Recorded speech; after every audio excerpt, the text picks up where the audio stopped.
ilang beach po yan. Punta Morada Beach of Manhoyod.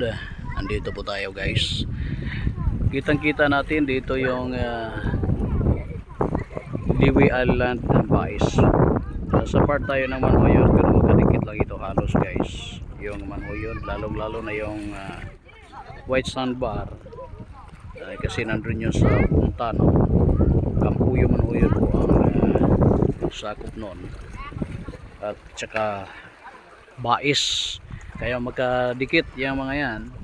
At ito na, no? Nandito tayo sa Manhoyod at first time natin bumaba dito sa may Punta Morada na ito. Ayan o.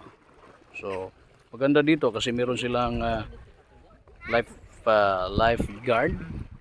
Ayan, tumitingin, no, sa mga naliligo.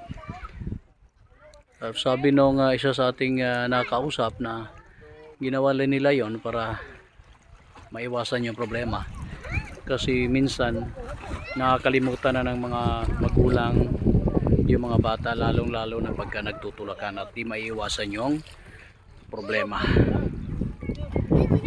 Ayan, no? So maganda, no? Maganda ang area Punta Morada. Yang katabi na yan yung ibang beach na rin, ibang may-ari. At saka itong sa kabila, yan yung sa kabila na yan. Ayan po yung mga ilang beach po yung nandiyan, yung may-ari na naman. Palisay yung kadikit, tsaka White Rock hanggang doon sa may Bulinaw Beach.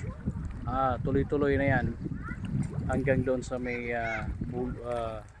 kasi pat na sa Bulisong tayo, tuloy-tuloy na yan hanggang doon sa may Kampuyo Manhoyod guys, yung papuntang punta.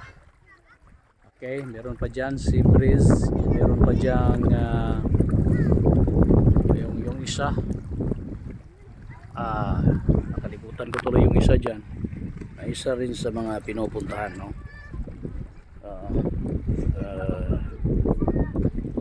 So thank you, no, sa mga di pa nakapagpunta dito.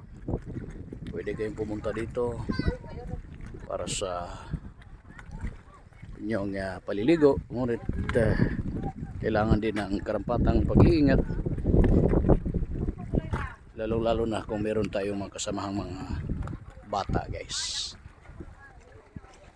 Okay, dito lang ito, no, sa Manhoyod, para na sa pag napunta tayo dun sa may bandang unahan, para tayong nasa